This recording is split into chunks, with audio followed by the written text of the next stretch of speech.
శుభకార్యాలకు పూజార్ల కోసం వెతుకుతున్నారా? పూజారీస్.com లో అతి తక్కువ ధరలకే పూజార్లను ముందే బుక్ చేసుకోండి. వెంటనే కాల్ చేయండి.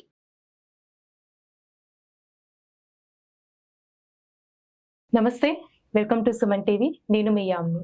ప్రస్తుతం మనతో ఉన్నారు ప్రముఖ ఆధ్యాత్మికవేత్త, ప్రముఖ జ్యోతిష్య వాస్తు పండితులు సుభాష్ శర్మ గారు ఉన్నారు. వారితో మాట్లాడదాం. నమస్కారం.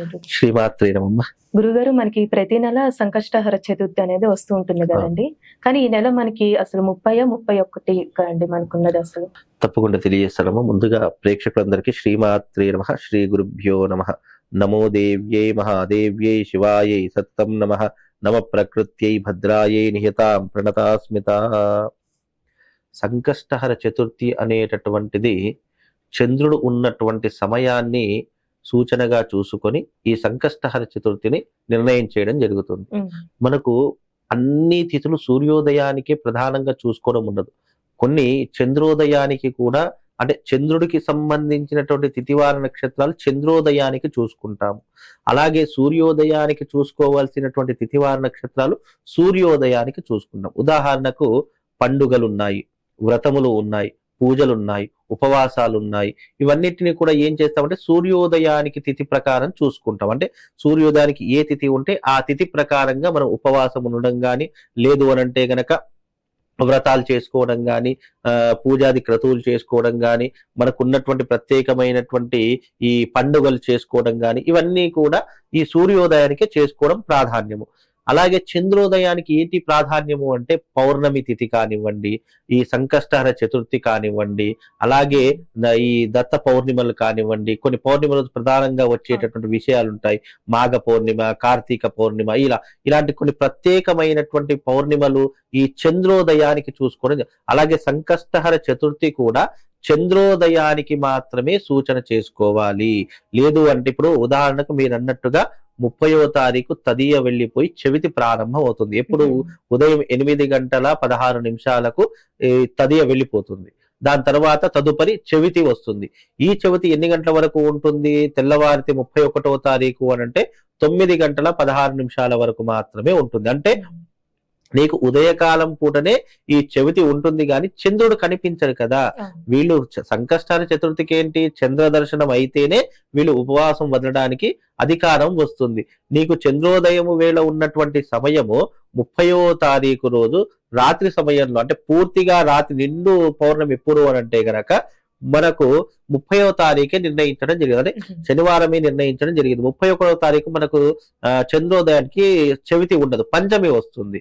కనుక చంద్రోదయానికి ఉన్నటువంటి వేళ ఏదైతే ఉందో అదే మనం ప్రధానంగా చెవితిని ఆరాధన చేసుకోవాలి. అది శాస్త్ర ఇప్పుడు నేను సొంతంగా చెప్తున్నటువంటిది కాదు, శాస్త్ర సమ్మతమైనటువంటిది. సనాతన ధర్మంలో కొన్ని నియమాలు సూక్ష్మాతి సూక్ష్మంగా చెప్పడం జరిగింది. అంటే చంద్రోదయానికి ఏ నియమాలు పాటించాలి, సూర్యోదయానికి ఎలాంటి నియమాలు పాటించాలి అనేటి. అంటే దీంట్లో మళ్ళీ 2 పద్ధతులు ఉంటాయి, చాంద్రమాన పద్ధతి, సౌరమాన పద్ధతి అని చెప్పేసి ఉంటాయి. కొన్ని సౌరమాన పద్ధతి ప్రకారం పాటిస్తాము, కొందరు చాంద్రమాన పద్ధతి ప్రకారం పాటిస్తాం. ఎందుకంటే ఈ సూర్యచంద్రులకు ఏదైతే వ్యత్యాసం ఏదైతే ఉంటుందో అది అన్ని పండుగలకు వర్తించదు, కొన్ని పండుగలకు మాత్రమే వర్తిస్తుంది. ఈ సంకష్టహర చతుర్థి ప్రతి నెలకు ఒకసారి వచ్చేటటువంటి చతుర్థి కాబట్టి దీనికి చంద్రోదయమే ప్రధానంగా చూసుకుంటాం. కాబట్టి ఈ సంకష్టహర చతుర్థి తేదీ 30వ తారీఖు రోజునే పాటించడం జరుగుతుంది. అలానే ఇప్పుడు మనం ఏమైనా అనుకుంటాం కదండి, ఆ పనులు అవ్వకపోతే ఆ రోజు అసలు ఏ విధంగా చేస్తే మంచిదండి? అంటే ఏదైనా ఒక కోరిక అనుకొని. అయితే సంకష్టహర చతుర్థి అనేటటువంటిది సంకష్టములను దూరం చేయటానికి. సంకష్టములు అంటే ఏంటి? కష్టములు అని అర్థము. ప్రతి మనిషి జీవితంలో ఎన్నో రకాలైనటువంటి బాధలు ఉంటాయి. అప్పుల బాధలు, అనారోగ్య సమస్యలు, వైవాహిక సమస్యలు, పెళ్లి కాకపోవడం, సంతానం లేకపోవడం, జీవితంలో అభివృద్ధి లేకపోవడము, ఎంత సంపాదించినా డబ్బు చేతిలో నిలవకపోవడం, ఇవన్నీ కూడా మనిషికి ఉన్నటువంటి అష్ట కష్టాలు, అష్ట దరిద్రాలు అని చెప్పడం జరిగింది. అయితే కష్టాలను తొలగించేటటువంటి వాడు, అలాగే ఈ యొక్క వచ్చేటటువంటి కష్టాలను పూర్తిగా నాశనం చేసేటటువంటి వాడు, వచ్చేటటువంటి అవాంతరాలు ఏవైతే ఇబ్బందులు ఉంటాయో వాటన్నిటిని కూడా దూరం చేసేటటువంటి వాడు విఘ్నేశ్వరి ఆరాధన చేసుకుంటే, ఇది కేవలం మనుషులు మాత్రం చేసుకునేటటువంటిది కాదు, ఇంద్రుడు చేసుకున్నాడు, అలాగే గొప్ప గొప్ప దేవతలు చేసుకున్నారు. ఎంతో మంది దేవతలతో పాటు ఆచరించదగినటువంటిది, పూజనీయమైనటువంటిది ఈ సంకష్టహర చతుర్థి. ఈ సంకష్టహర చతుర్థి చేసుకుంటే సంకష్టములు అంటే కష్టములు దూరం అయిపోతాయి, బాధలు దుఃఖములు ఇవన్నీ కూడా మనిషికి దూరం అయిపోతాయి అని చెప్పినటువంటిదే సంకష్టహర చతుర్థి. ఆ సంకష్టహర చతుర్థి రోజు ఉపవాస దీక్షతో ఉండి చక్కగా ఆ వ్రతాన్ని, ఆ సంకష్టహర చతుర్థి యొక్క కథ కూడా ఉంటుంది. ఆ సంకష్టహర చతుర్థి వ్రత కథను విని ఆ రోజున చంద్ర దర్శనం అయిన తర్వాత ఉపవాస దీక్షను వదలాలి. అయితే ఈ సంకష్టహర చతుర్థి రోజున అందరికి ఒక ముఖ్యమైనటువంటి విషయం చెప్తాను. ఏంటి అంటే, ప్రతి నెల సంకష్టహర చతుర్థి వస్తుంది. ఆ ప్రతి నెల సంకష్టహర చతుర్థి వచ్చినప్పుడు ప్రవాళ గణపతి అని ఒకటి దొరుకుతుంది. అది మెడలో వేసుకునేటటువంటి లాకెట్ మాదిరిగా ఉంటుంది. ఎవరికైతే ఏ ఇంట్లోనైతే ఆర్థిక పరమైనటువంటి ఇబ్బందులు, భూమి సంబంధమైనటువంటి ఇబ్బందులు ఎవరికైతే ఉన్నాయో వాళ్ళు ఆ సంకష్టహర చతుర్థి రోజున ఈ ప్రవాళ గణపతిని పూజ చేసుకొని మన మెడలో ధరిస్తే గనక మన మీద ఉన్నటువంటి నెగిటివ్ ఫోర్స్ కానివ్వండి, మన మీద ఉన్నటువంటి వ్యతిరేకత కానీ పూర్తిగా తొలగిపోయి అనుకున్నటువంటి కోరికలు సకాలంలో పూర్తి అయిపోతాయి.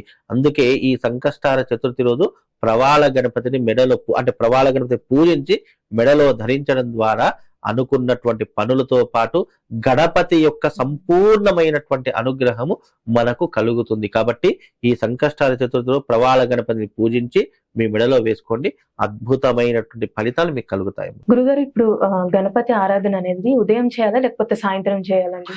గణపతి యొక్క ఆరాధన ప్రదోష వేళలో చేయాలి. సంకష్టహర చతుర్థి ఏదైతే ఉంటుందో, మనము చంద్రోదయం ఎప్పుడైతే అవుతుందో దానికి 1 గంట 2 గంటల ముందు మనం వ్రతాన్ని ప్రారంభం చేసి ఆ వ్రతానికి ఉద్యాపన చేసి, అంటే ఉద్యాపన మీద ఆ వ్రతం పూర్తయిపోయింది అని చెప్పి మంత్రహీనం క్రియాహీనం భక్తిహీనం గణాధిప యత్పూజితం మయాదేవ పరిపూర్ణం తదస్తుమే అనేటటువంటి మంత్రాన్ని చెప్పిన తర్వాత ఆ రోజున అక్షంతల నీళ్లు అక్కడ వదిలేసేసి చంద్రుడి యొక్క దర్శనం చేసుకోవాలి. చంద్రుడి యొక్క దర్శనం చేసుకున్న తర్వాత ఆ దర్శనం, చంద్రుడి దర్శనం అయిపోయింది, ఉపవాస దీక్ష నేటితో అక్కడితో అది పరిసమాప్తి అయిపోయింది అని చెప్పేసి అర్థం. కనుక ఈ యొక్క గణపతి యొక్క ఆరాధన, సంకష్టహర చతుర్థి యొక్క వ్రతం కానివ్వండి, పూజాది క్రతువులు కానివ్వండి, ఇవన్నీ కూడా సాయంకాలం ప్రదోష కాలలో ఆరాధించాలి.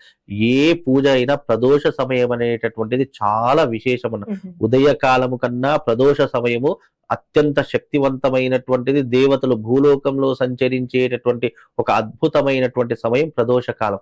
ఆ సమయంలో చేయడం ద్వారా అనుకున్న దానికంటే రెట్టింపు ఫలితాలు వచ్చేటటువంటి అవకాశం ఉంటుంది. కనుక సంకష్టహర చతుర్థి వ్రతము ప్రదోష కాలంలో సాయంకాలం పూట చేసుకోండి. మీ కోరిక అతి శీఘ్రంగా నెరవేరడంతో పాటు గణపతి యొక్క సంపూర్ణమైనటువంటి అనుగ్రహము మీ పైన ఎప్పటికీ ఉంటుందమ్మా. చాలా చక్కగా తెలియజేశారు గురుగారు, ధన్యవాదాలు. శ్రీమాత్రే నమః.